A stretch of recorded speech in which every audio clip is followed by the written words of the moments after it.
So Terry, I gotta be honest with you. My name is not Adam Daly. It's Adam Pinkman. Um, but if you're interested, I did get a big flat screen TV that you can come over and watch some tunes and some flicks with me if you want. See, I always thought your name was Andy Dalton. Oh yeah, that's right. I forget about that guy. That's my other alter ego. The other alter ego. Gotcha. You are a blowfish. Welcome back to the Album Side Show, everybody. My name is Adam. Today we're breaking down season 2, episode 7 of Breaking Bad.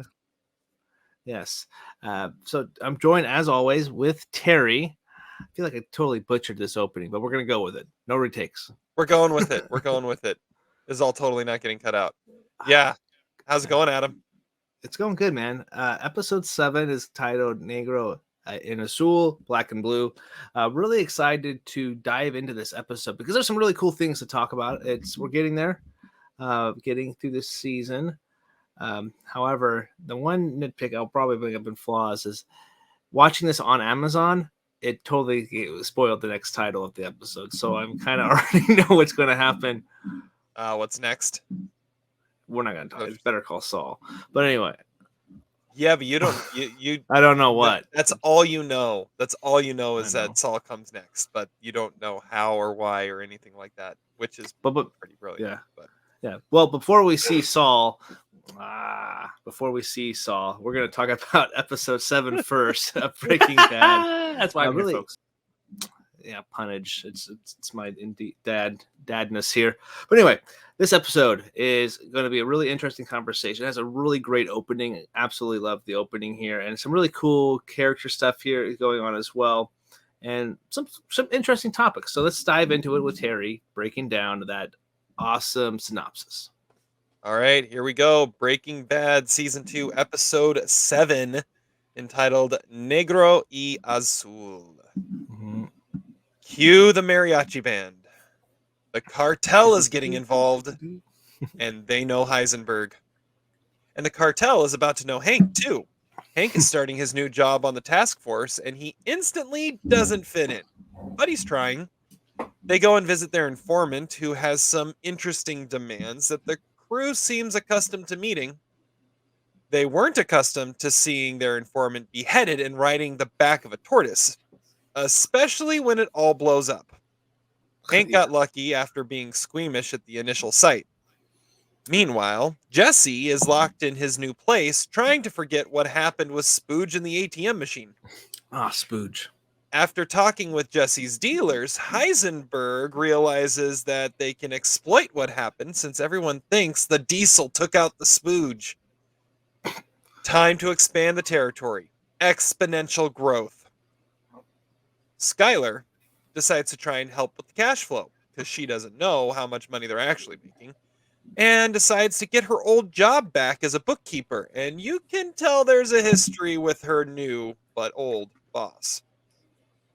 And it's not the only relationship that gets interesting, as Jesse and Jane start to make a connection, ending the episode holding hands in front of a blank TV. It sounds like a romantic evening back in my early days. Imagine what could be on the screen here. Imagine. The darks are so dark. The colors are so crisp. Like really, really black. It's great line of dialogue. You can tell Pinkman's maybe a little rusty at the actual intimacy game here. But yeah. I don't think that he actually was expecting that, which is kind of cute. Which makes their relationship kind of rather cute here too. So, all right, what'd you think, Adam? Yeah, this is a fun episode. A lot of fun, interesting character stuff. I was not expecting Skylar to join or rejoin. What is it? Beinecke? Beinecke. It's like Henneke, or no, never mind. I'm not going to go there. Beinecke. No. Joining Beinecke, that was kind of interesting, and that receptionist was not too happy that she just kind of put things into her own. But yeah, this is a cool episode. I have some interesting some things with Walt here kind of are silly, and smaller things here are kind of silly with him, but a lot of cool character stuff here. I think my notes, the whole informant with the DEA, I think is the most interesting things of the episode because it's completely shot differently. It kind of reminded me of like Sicario in a way. Oh yeah, yeah, yeah. Yeah.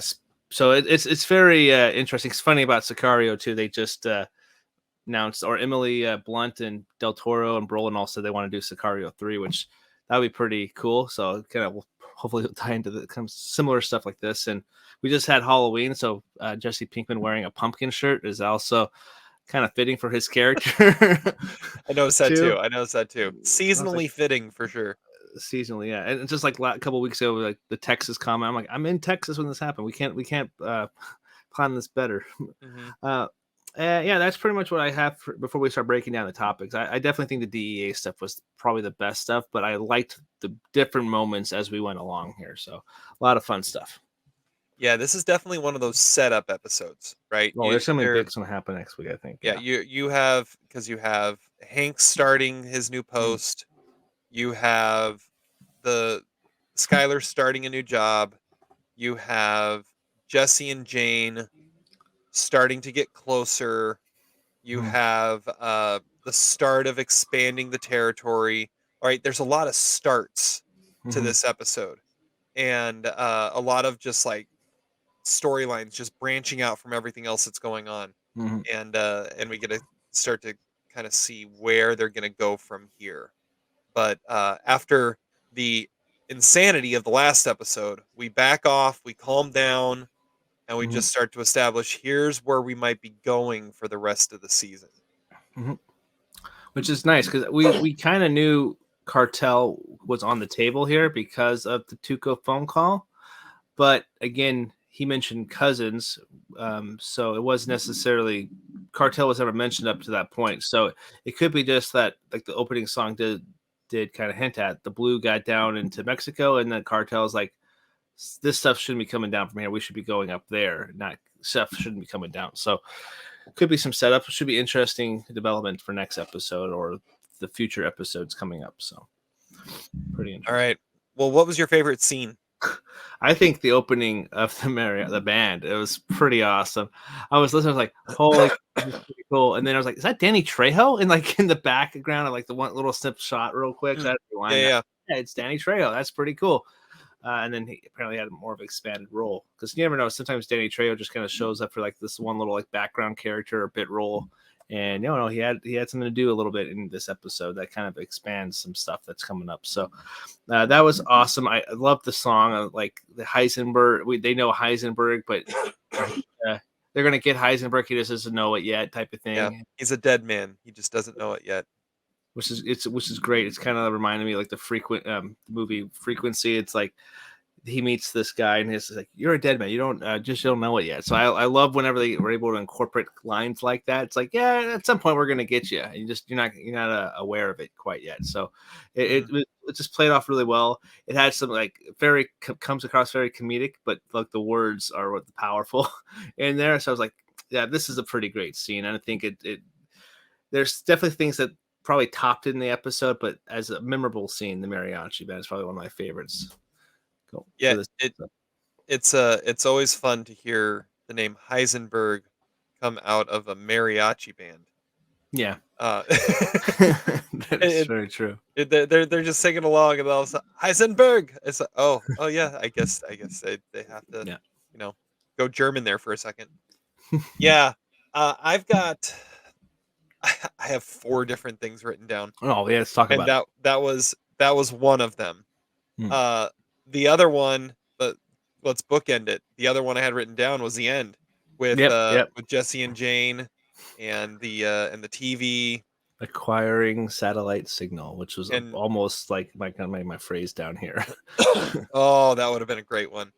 But Mhm. just a very subtle, I'm gonna hold your hand now as they sit in their lawn chairs in the middle of an empty living room staring at a blank TV. Uh, yeah, it's pretty great.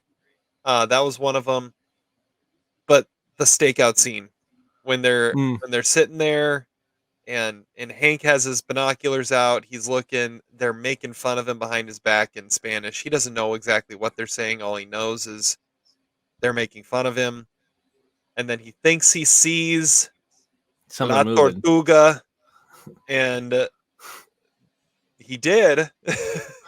And just how that all plays out, it's just I mean, you can tell Hank feels completely out of place, but it Mhm.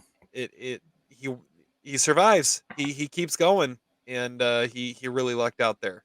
Yeah, That MVP PTSD. Mhm. Um, I think it Heartbroken. would be I think it would be perfect if Hank actually knows Spanish, so knows exactly what he's saying, what they're saying, and he's just like, yeah, I get it. He's I never don't had to belong. know Spanish. He always has Gomi True. at his side. Yeah, but I just think that'd be kind of an interesting layer. Like you don't know that he knows it until he actually has to like somebody's talking behind his back and he can just say it. But I like how it does play out. And Hank's just like, okay, this is a good time to interrupt. Hey, what's going on back there? You guys good? Oh yeah, we're just singing your praises, which obviously means no, you're not.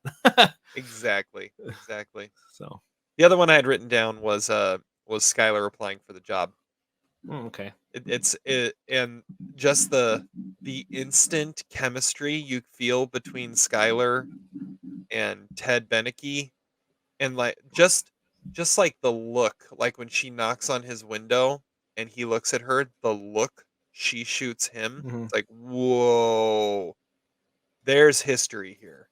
Hmm. We don't quite know what, but I will say, if you rewind like 3 or 4 episodes, you remember that one scene at the beginning of the season where she's looking through pictures and sees a picture of a guy, and she stops and longingly looks at it? It's Ted.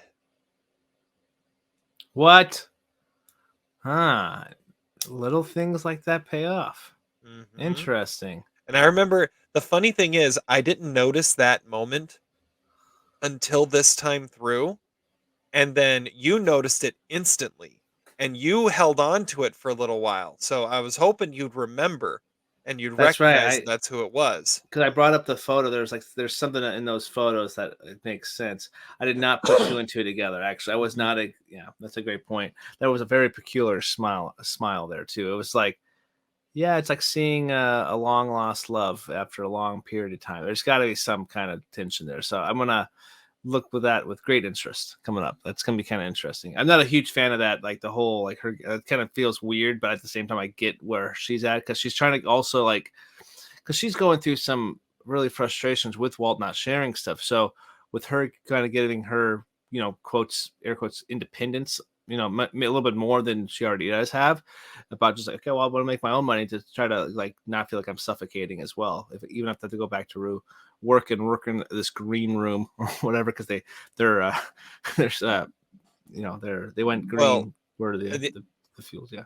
you could totally tell that she was BSing that too, because when Marie Hmm. was there and she was saying, "Oh," and she said, "I went back to work for Ted Beneke," and she said something like, "Oh, Mr. Grab Fanny," Mm. and then once Walt's in the room, it's like, "Oh, I thought the fumes were a problem." It's like, "Oh no, they have green welding now." Greenwald, I don't know. yeah. Yeah, stupid. Yeah, There definitely Walt was as a some chemist should totally know that that was complete BS. yeah, there was definitely some carbon. Uh, I believe that's the word they use. Gretchen and Walt used back in that flashback. It's like, oh, and carbon. Yeah, Yes, carbon. Yeah. carbon. Yeah. Yes. And you had, do So you have another one, or is that the only one you that had? was The the last one you had. that was the last one I had. That was the last one I I want to give a shout out to when Heisenberg actually officially meets Badger, Combo, and Skinny Pete. I think that's a had. very, very good. He's like, I want to be a knight. No, that was the Jesse Pinkman thing about princes and dukes. Yeah, He's like, yeah, I yeah, want to yeah, be a yeah. knight. Badger, Wanna great be a line with knight. Badger. It's Be a a knight. great one. Very odd. We've talked about this off camera. The guy who plays Badger, I think it's Matt Jones, right? I Yeah. think that's who his name. He appears in the last season of The Office. Does Dude, he? he has a big old beard and he plays like Dwight's cousin. It's Oh, I great. don't think I've seen, or at least I don't remember that. I haven't Yeah, watched the whole last season. yeah. I was like, oh, it's Badger. It's awesome. That's awesome. All right, So, the Ken wins douchebag award. ooh, it's a good one. I didn't write down anything. I think at the same time as Hank has, he's trying to fit in his new job, but he comes across like basically, there's a way we do things, and he's trying to be. He's even referred to as Mr. Loudmouth, and because it's also two different departments. They have this special task force, so he could come across kind of douchey to his new teammates, but at the same time, as when you have two guys blatantly talking behind your back in a different, in Spanish, could also be a douchebag to Hank. So it's going to be a mixture between those two parties for me. Yeah, Depending on your perspective, of course.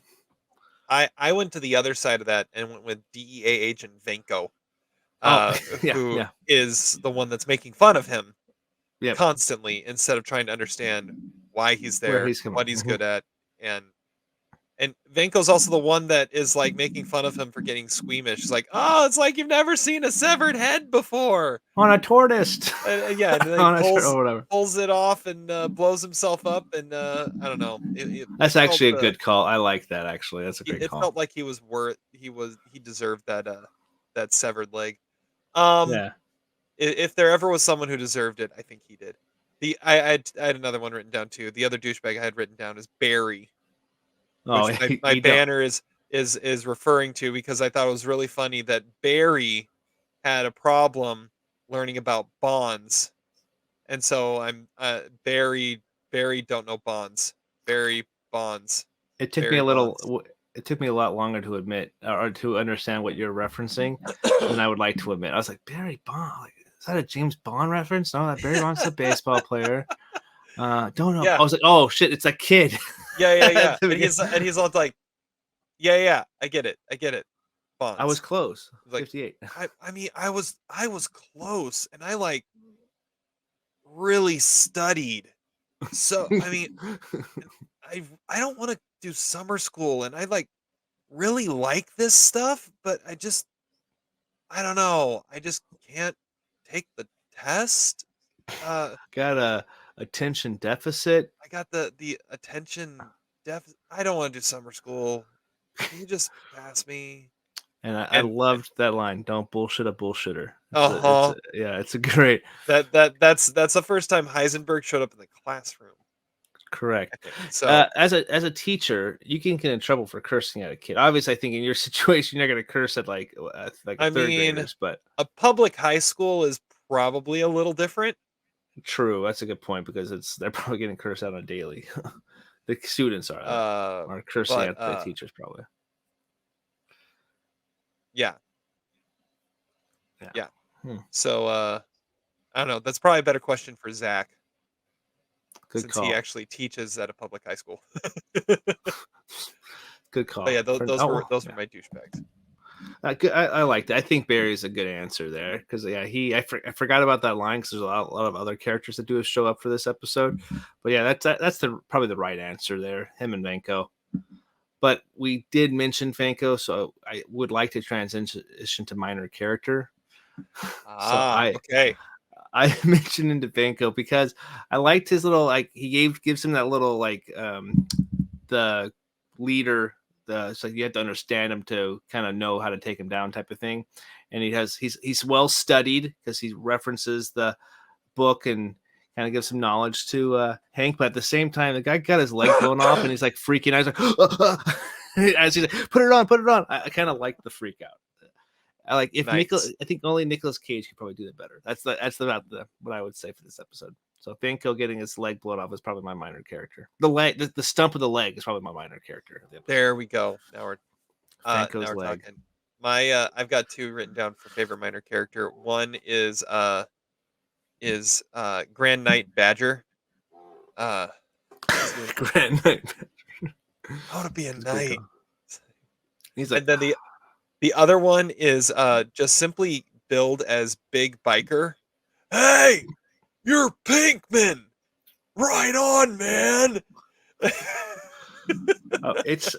Your impression of that guy sounds like Cheech man. Right on, man. No, not Chong. Cheech and Chong. It's the other one, Chong, because he has kind of like more deeper voice than yeah, Cheech does. Yeah, that would be funny if that was like a hidden cameo. I'd be like, oh, that would be perfect. That would be good. All right, the Pink Man, Stick Man. Oh, I got a couple for this one. How about you go first in this one? I mean, it's got to be Ted Beneke. Yep. Christopher Cousins. I mean, he because he has two little supermodels in training as his twin daughters, and Yep, he's then got 2 confirmed kills. Yeah, yep. 2 kids. That Adam, that's not how twins work. Oh well. Do we have a dumbest thing said on the podcast? We do now. Shut up, bro. I'm for sure cutting this off the YouTube feed. No one will hear this. Oh, this is totally not going to cut out. Uh, I know what I meant to say. Yeah. I'm an idiot. I'm sorry. Anyways, and then he's left his wife, and perfect there's opportunity. there is definitely chemistry with Skylar there, and there's something going on. But yeah, he's okay with day drinking too. Oh, it's supposed to be grape juice. Making the kids. He's a good-looking guy. I gotta admit, he's a good-looking guy. So, Beneke. Good call. Yeah, Beneke. I had Beneke down. I think the one that I will go with, I will save because I also have Hank and Skylar because they're gonna be riding a desk. That's wordplay. It's great. Sorry. It's kind of a weird phrasing. Yeah, they're riding a desk. I was like, they have a desk job. Like, it's might get incestuous. Yeah, a little incestuous, yes. But my guy that I'm gonna go with is Skinny Pete because he has a fat man in his pants.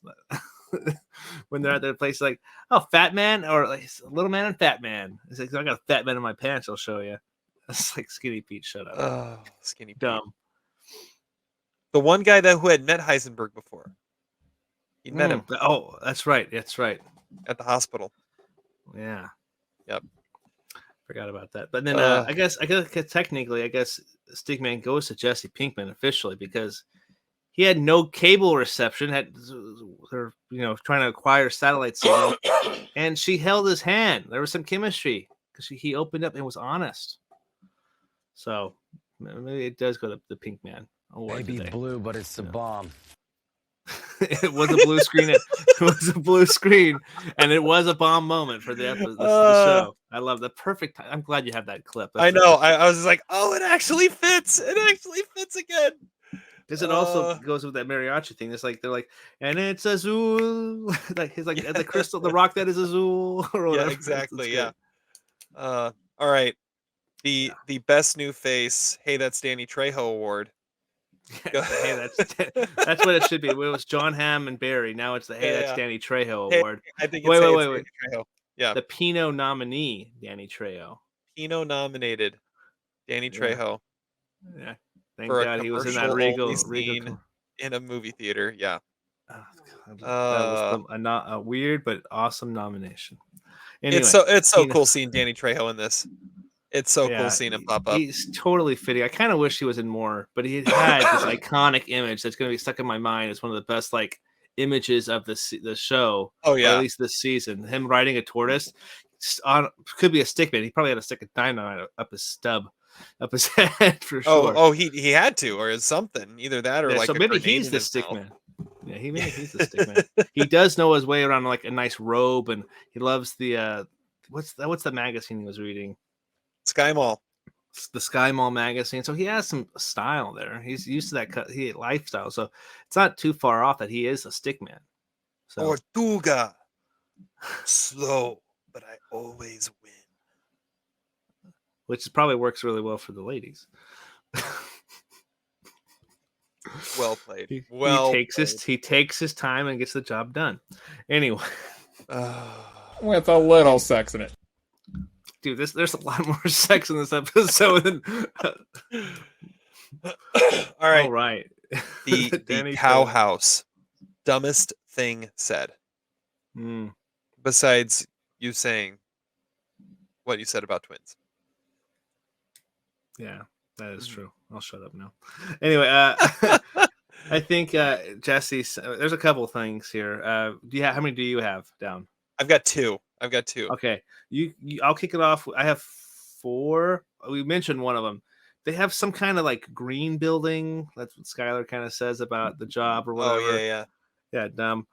Skinny Pete mentions, he's like, "That's church for real, bro. That's church for real, yo," or whatever. Skylar also gets asked by Beinecke about how's Walt Jr. doing. He's like, oh, she's growing like a weed. That guy's not a teenager. He's not in 10th grade. I just will throw that out there. He's more than a weed. He's a tree. He's a tree right now. Okay. He's not. He's probably 6 foot. Yeah, I don't know. Unless everybody on the show is short. And then I got 2 more here, but I'll let you go first.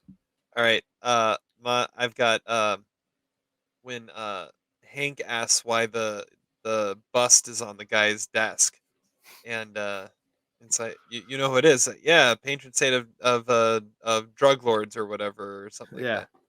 I know DA. I was so dumb. It was so dumb. So dumb.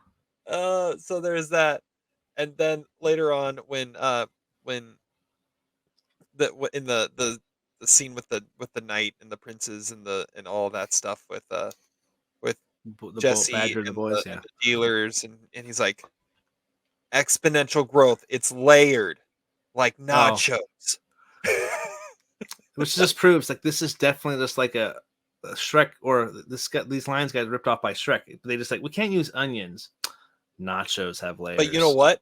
It's a dumb thing to say. However, at the same time, it was a brilliant thing to say because they got it. It's like, yeah, like nachos. Like you just keep layering it all. That's what we're gonna be layering it like nacho. I get it now. He was speaking to his audience. That's what just proves why Jesse's a great character. He may come across kind of ill-informed and stuff like that and street savvy, but he knows how to speak to an audience. I was waiting for Badger to follow that up with, oh man, I could use some nachos right now. Oh, dude, that would be a perfect follow-up. I got so many questions. What's his meat of choice? What kind of salsa tempest he's using? There's so many different follow-up questions. Is he using pepper jack, or is he using just cheddar? Like what's his nachos of choice? That would be an awesome follow-up. That would have been a great. I don't know. That's where mine went, because I kind of want nachos now. That's probably why. Yeah, that's one of those. That's one of those. Are you hungry? Well, I am now. Now, yeah. Well, I had layered like nachos, but I think I'm gonna go with also Jesse saying when he was getting asked by Walt, like, can she recognize you? She's like, she couldn't identify her left ass cheek. Like it's gonna be just fine. Yeah, it's a pretty good line. I kind of want to know what's wrong with her left ass cheek now.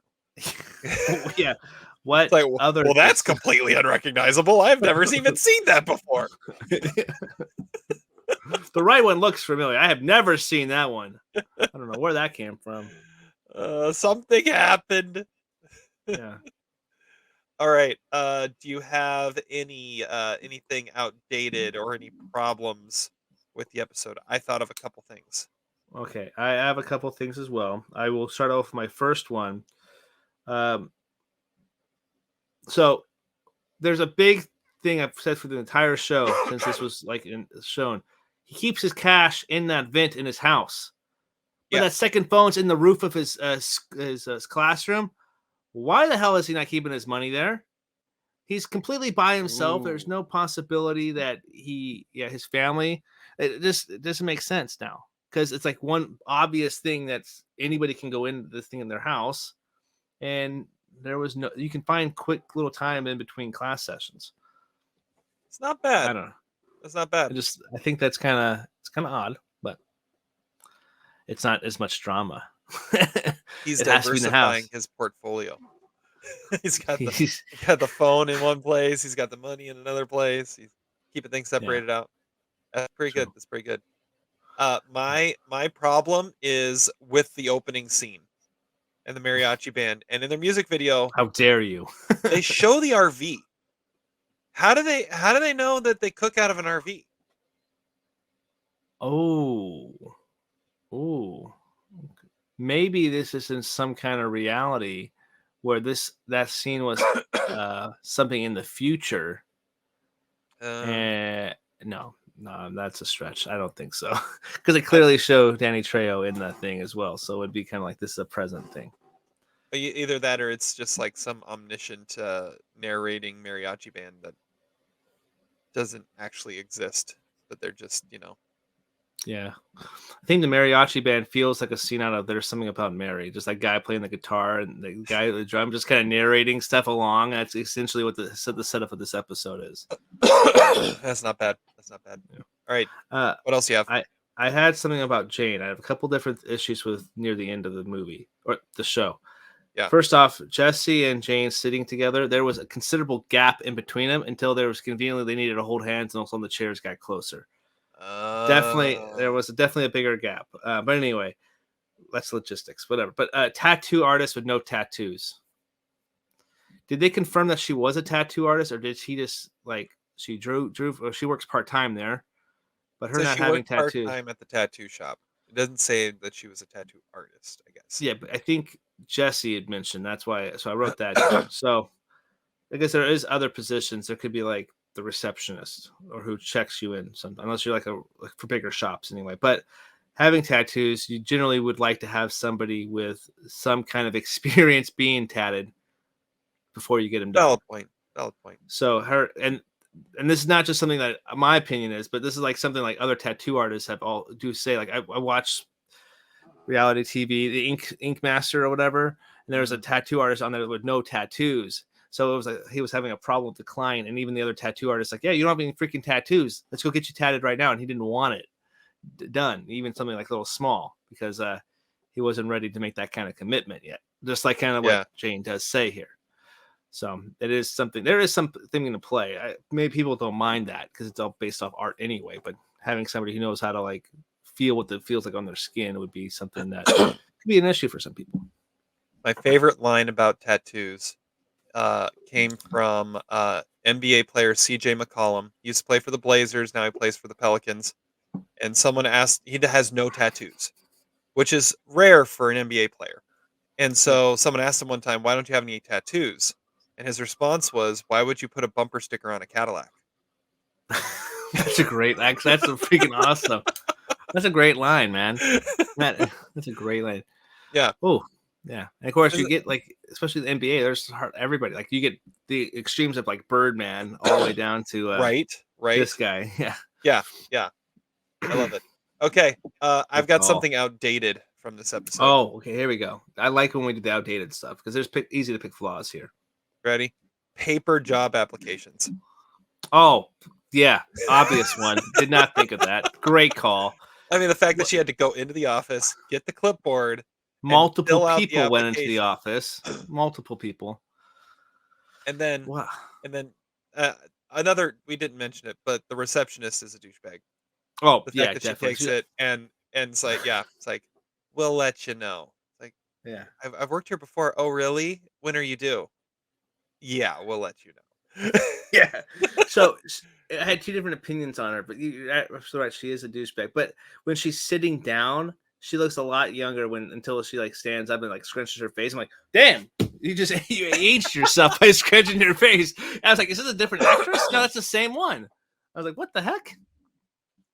When she's getting snippy, she ages 20 years apparently. Pretty much like her all right. Did you have anything else before we move on? Nothing for that. But yeah, paper applications. You'll be applying online now. Totally. But it's a good thing there were paper applications because it allowed her to go in, and she didn't even get the entry level job. She got her old job back, which is even better. Yeah. All right. FaceTime with the boss. Midlife crisis moment. That's so stupid. Not knowing your Raisin Brands. Come on, lady. Like it's the same thing I wrote down. The same thing I wrote down. Raisin Bran is not the same thing as Raisin Bran Crunch. Most underrated line of the episode. It says crunch on the box. How do you not know it says crunch on the box? Well, they're the same things. Flynn knows what he's talking about. I mean, that was like the MVP Flynn moment of the entire show so far. Is like, dude, it says crunch on the box. I kind of wanted when he said, "Hi, Dad. Do you know what the difference between Raisin Bran and Raisin Bran Crunch is?" Like, I would love for him to do a follow up with his dad on that. It's like, yeah, it says crunch on the box. Yeah. Well, actually, the way they make it is carbon. Yeah, not knowing about your Raisin Brans. At that point, you're midlife. You're like, it's fine. It's edible. Just eat it. It's like, yeah, that's what I had written down. If I had to come up with something else, I guess you could say like watching Tortuga milk as much as he possibly can out of the scenario with the magazine and stuff. It's like I've had this one. It's like, okay, all right, what all can I get out of this? Let's see.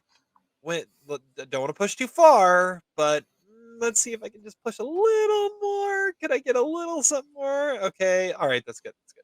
Well, that's also could be like an outdated thing, ordering stuff out of a catalog. Yeah, there's catalogs for stuff, but that was a big thing. Like you get those little like CD flyers, like buy 10 CDs for a penny or whatever, and then like, but because yeah, I thought catalogs with different like you like Yeah, the very back page, like put the 4-digit number in or whatever for the product you want, send the money in, and then we'll ship the product to you. I remember those back in the day. I feel like you could still get a Sky Mall though. Like Sky Mall, Yeah. that's a magazine you get on the airplanes. It's on the back of every seat. It's been hmm a while since I've seen one, but it wouldn't surprise me if Sky Mall I was magazine just on a still around. plane and they didn't have a Sky Mall, but they had like an Alaskan Airways, and it's all everything about Alaska, the plane that you're flying on and Yeah, stuff. It's that's very true. similar, but yeah, All right, LVP. my pin was dying at this point, so I mean, being a I've got 2 LVPs. go ahead. I don't know what I put here. Being One of them is the cartel for killing off Danny Trejo in his first episode. oh okay, LVP. like killing off the X cartel member. No, the LVP is the cartel, and Yeah, the other LVP is trying to hunt the cartel without knowing Spanish. it's not a bad shout. It's not a bad shout. LVP could be the guy who assigned him the task force because he kind of knew what he was doing. Like, That's true. It's true. if anybody would be Gomi would be the better option for this but he didn't kill Tuco. That's the thing. See, he doesn't Which have the rep. he doesn't have the rep. Got to get his rep up, boys. I have being a correct to whatever that says because my pin died. So LVP, I would yeah honestly, dude, I can my pin died. LVP is Adam's pen. And knowing how twins are made. uh, being a what the hell did I was trying to say here? What was my point? Being a S. Is that it? God, let's go to MVP. We'll come back. MVP. Hey, let's go to MVP. Do you have an MVP? Okay, that's word spreading fast. How fast the word spread that the guy got smushed by the ATM. I'm on a similar trajectory here. Mine is Mhm. my MVP is Jesse's reputation. He got his rep up, not yeah. And Not really just Blowfish in general. oh yeah. Stickman they blow. No. I think Blowfish. yeah. MVP is Blowfish. That's what I'm going with. Mhm. Not Hootie, just a Blowfish. I want to be with you. All right, LVP. LVP. Okay, I don't know what I wrote down here, but I will say using an alias as Jesse Jackson. That's a pretty That is a good bad MVP. one. He's like, Or do that you is a even good LVP. know? No, he's I- like, I'm I- Walt Jackson. Yeah. Walt Jackson.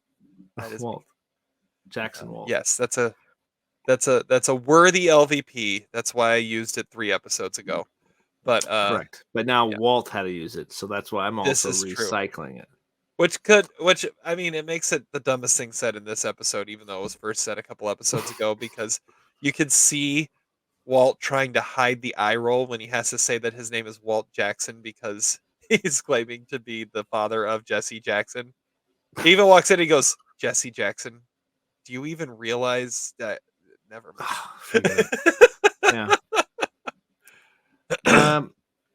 All right. I also, Go I'm trying. I'm honestly trying to think of this LVP thing. This is going to drive me nuts all night. I guarantee it. Well, But while I you're think thinking about, go ahead. I think one thing about being this LVP for this episode is that they meet at the same location. Jesse and Walt do at this or with the boys, Yeah. and it's like Museum there. did they just go back to it, or was it a couple like why would they go back to the same location? That would be also museum, kinda, man. well, it's a cool museum, but yeah. But anyway, I'm grasping at straws. Let's just move on to the next thing. So, we're gonna keep everyone up to date on our counts Oh, yeah, here. So the counts Walter here. White body count remains the same as it has for quite a while.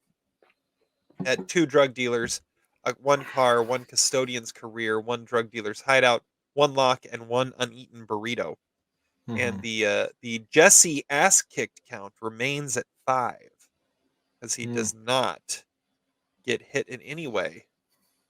He takes a hit from his bong, but he does not get hit in this episode. Oh, okay. I thought of it now. Okay, I thought of an actually good one, LVP. It's not what I wrote down. Okay, those two guys are clearly yelling, saying they're smoking weed. They killed a guy in that room, but then Jesse's like, "Wait, I'm hearing something next door. Let me get a cup." You base those. How thin are those walls? I guarantee you, those walls at that duplex, Jane could have definitely heard what they were saying. I disagree Probably. that she did not hear. She has no idea what they're doing. She's lying to herself. I feel like it's like an Office Space moment when the guys are in the just between me and me and me and me. Don't worry about it. He's cool. yes. Oh, I love that guy. The neighbor's awesome. Oh, yeah. All right. Well, what do you think is coming next? Saul Goodman. Saul Goodman. Yes. Yeah, in some capacity. We know that Saul comes in for the first time in the next episode because the next episode is called Better Call Saul. But where does it all go? Where does it all go? Yeah. Okay, so I think they have to get some kind of. Again, I think he's a lawyer. I'm guessing. I'm pretty sure he's a lawyer, some kind of lawyer, I think. But they need him to be able to, because they're expanding into different areas. I think that has something to do with the expansion project, them expanding to different areas. So I think that's where that's going to go. Hank is going to have to regroup, and somehow he's going to be thrust into probably a leadership or something on an upper echelon, like fast track of like learning who they're actually going to go after with this cartel. And I would love to see them reveal who the cartel member is as the final cliffhanger of the episode. Oh, interesting. That'll be kind of interesting who the next person is. But yeah, I don't know. And I think there's going to be some sexual advance on Skylar. If there already hasn't been. That was not grape juice. That was some red kind of wine. That was probably a Merlot of some kind. So. All right. I like where your head's at. You don't have to mock me. No. Only time will tell. All right. Well, I studied really hard for my answers here. I studied really hard. Really hard. I mean, bonds. I get it. Bonds. But yeah, I'm really excited for the next episode, as I'm excited for every episode, because these are just getting better and better. Season 2 is really, really good so far. Looking forward to next week, Terry, where we break down even more bad and more Breaking Bad. Breakdown of Breaking Bad. Hell yeah! Finally, we got it this episode. I think unless we got it earlier, I don't remember. It was 40 minutes ago. Anyway, Terry, any last thoughts from you? No, I'm excited. We're in the second half of the season now, and yeah, I can't wait to see you react to the rest of the season. It's gonna be awesome. Yeah, that's good. It's gonna be pretty dang cool. So, with that said, we're gonna be reacting to the rest of the season next week. So until next week, let's end this thing, Terry. Sit and spin.